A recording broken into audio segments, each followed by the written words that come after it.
Nous ne voulons plus fermer les yeux sur la tragédie qui se déroule dans le Sahel. Des groupes terroristes sèment la terreur, pillent, tuent les populations civiles innocentes. Cette région, autrefois stable, est désormais en proie à une violence quotidienne, tandis que les Nations Unies, particulièrement le Conseil de sécurité, restent trop souvent inertes. De même, nous ne pouvons pas accepter que le Sahel devienne le théâtre de rivalités de puissances étrangères dont les affrontements ne font qu'aggraver la déstabilisation de la région. Je dois rappeler ici que la paix et la sécurité de l'Afrique sont indissociables de la paix mondiale. Il est impératif que le Conseil de sécurité remplisse pleinement son rôle de garant de la stabilité internationale. J'exprime à nouveau la préoccupation du Sénégal face à la situation tragique qui perdure en Palestine. Des générations entières y ont grandi sous l'ombre de l'oppression, privées de leur droit fondamental à un État viable. Le Sénégal, en tant que président du Comité pour l'exercice des droits inaliénables du peuple palestinien, appelle à un cessez-le-feu immédiat et durable. Nous réitérons notre soutien à la solution des deux États, avec Jérusalem-Est comme capitale de la Palestine, conformément aux résolutions pertinentes des Nations Unies. Cette guerre qui n'épargne ni femmes, ni enfants, ni infrastructures vitales est une plaie ouverte sur la conscience internationale. Il est impératif que le droit international humanitaire soit rétabli dans toutes les zones de conflit et que les Nations Unies jouent pleinement leur rôle de médiateur et de garant de la paix. Mesdames et messieurs, la paix n'est pas seulement l'absence de guerre. La paix, c'est aussi la possibilité pour chaque être humain de vivre dans la dignité, de se nourrir, de se loger, de s'éduquer et de recevoir des soins. Or, aujourd'hui, plus de 750 millions de personnes ne mangent pas à leur faim et des millions basculent chaque jour dans l'extrême pauvreté. Ces chiffres éloignent de plus en plus le monde des objectifs de développement durable fixés pour 2030. Nous ne pouvons plus accepter que les mécanismes de gouvernance mondiale continuent de reproduire ces inégalités.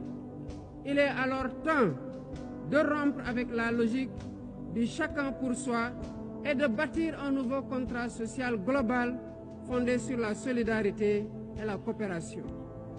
Ce contrat doit inclure des réformes majeures pour s'attaquer aux défis politiques, économiques, environnementaux de notre époque.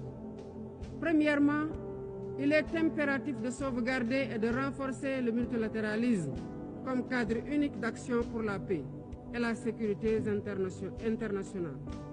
Cela passe par une réforme urgente des institutions mondiales, notamment le Conseil de sécurité, le FMI, la Banque mondiale, afin qu'elles soient plus inclusives et qu'elles reflètent les réalités géopolitiques et économiques actuelles. Le continent africain, en particulier, doit avoir une place plus importante dans ces instances de décision. Deuxièmement, il est temps de corriger les injustices économiques qui freinent le développement de nombreux pays du Sud. Le commerce illégal, l'évasion fiscale, les flux financiers illicites et les congés fiscaux abusifs ruinent les pays en développement, notamment en Afrique. Ces injustices doivent être corrigées pour permettre à tous les pays de participer pleinement au commerce mondial et de bénéficier de la croissance économique.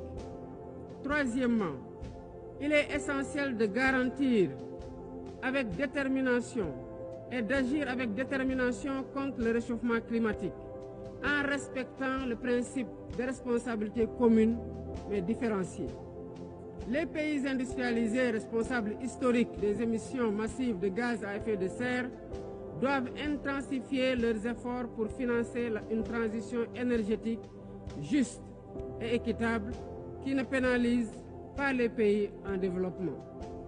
Nous devons impérativement protéger notre planète sans sacrifier les droits des nations les plus vulnérables à poursuivre leur développement. Quatrièmement, il est nécessaire de rompre avec toute tentative d'imposer des normes civilisationnelles unilatérales.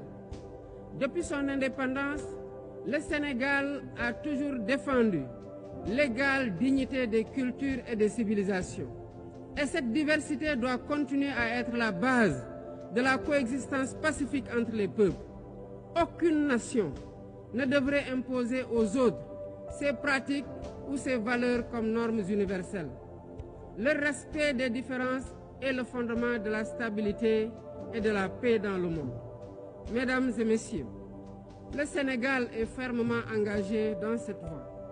Nous avons choisi de bâtir un État résolument tourné vers le développement durable avec des initiatives ambitieuses dans des domaines tels que les énergies propres, la souveraineté alimentaire et la gouvernance transparente. Mais nous savons que pour réussir, nous avons besoin de l'action collective et de la solidarité internationale. Aucun pays, aussi puissant soit-il, ne peut relever seuls les défis qui menacent l'humanité. Il nous faut donc agir ensemble, unis dans la diversité, pour construire un avenir où la dignité humaine est respectée, où la justice prévaut et où la prospérité est partagée. C'est par la coopération et le respect mutuel que nous surmonterons les crises qui secouent notre monde. Je vous remercie de votre aimable attention.